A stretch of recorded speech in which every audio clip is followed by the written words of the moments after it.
Jury nullification is a lot like medical marijuana. They say we can have it, but they will do anything to keep us from using it. School days, dear old golden rule days.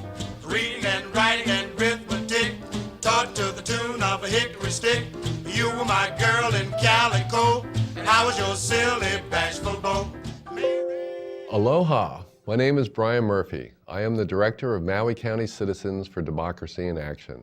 In an effort to educate our neighbors about our civic responsibilities and our civil rights, we are pleased to offer this introduction to the strength of the jury system. It is called jury nullification.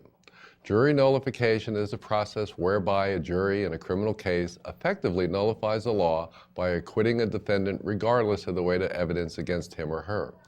In short, if you are serving on a jury, you can vote to acquit a defendant if you believe that the person is being prosecuted under an unjust law. In the early history of the United States, jury nullification was viewed favorably. One example of jury nullification appeared in the pre-Civil War era when juries sometimes refused to convict for violations of the Fugitive Slave Act. These refusals to convict helped the Underground Railroad operate, assisting slaves in their search for freedom. During Prohibition, juries often nullified alcohol control laws. These verdicts contributed to the repeal of Prohibition. Although a jury's verdict relates only to the particular case before it, a pattern of such verdicts could have the practical effect of disabling an unpopular enforcement policy. Today, judges seem to be less likely to favor jury nullification. While unable to take away the power of nullification, they have done much to prevent its use.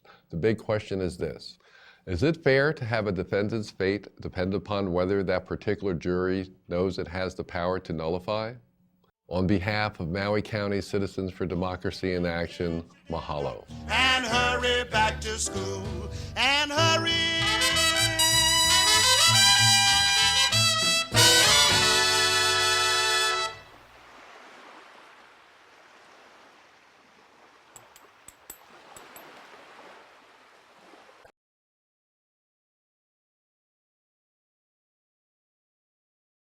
Jury nullification, a peaceful, lawful way to combat the for-profit police state. One of the most powerful rights you have as an American juror is the ability to not only judge the case for which you sit, but to judge the merits of the law. This right is often suppressed by judges and prosecutors as it could render the vast majority of legislation null and void, much to the chagrin of the state. With Americans facing an alarming risk of criminal prosecution, there is no better time for a mass awakening in the jury box to combat the misinformation trotted out by judges and prosecutors who mislead their peers of their constitutional power.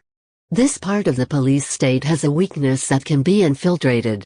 Jury nullification is your right as a juror to decide with your conscience and say no to unjust laws that are set by legislation. Currently, more than 90% of criminal cases never appear before a jury. People charged with crimes just forego their constitutional rights and just plead guilty and pay the fine. This changes the game in the justice system. The truth is that the tyrannical government has intentionally designed the system to guarantee that the jury trial system that's clearly in the Constitution is to be hidden so it's not used against them. A defendant is being tried for disobeying a man-made law, but to their advantage one informed juror is there to say that since there was no victim, there was no crime. Then a person is taken off the road to being fined, locked in a cage, and held against their will by a group of armed authoritarians. The system of mass incarceration depends entirely on the steady stream of misinformation it imposes on the humans it looks to control. If overnight everyone charged with victimless crimes exercised their constitutional rights, the shortage of judges, lawyers, and cops would be exposed right away in the handling of overflowing jury trial cases. Can we just imagine if the number of people demanding their trial rights just doubled or tripled in occurrence? It would be absolute chaos for the justice system. This immediate crisis would bullet train mass incarcerations to the #1 priority for judges and politicians. They would only be left with the option to either throw out a lot of the criminal cases filed, for example drug possession, disobeying unjust laws, and victimless crimes, or go with the more difficult option and try to amend the Constitution to turn the tables into their favor. Crashing the system by being informed and exercising our rights is an achievable concept. Even the dissolution of the drug war could be commenced with this powerful tool. Sparing the destruction of innocent lives on the civilian side and senseless overreach on the police side. Leaving it to the individual to decide what to put into their own bodies without being raided, kidnapped, and locked up for a precious portion of their life.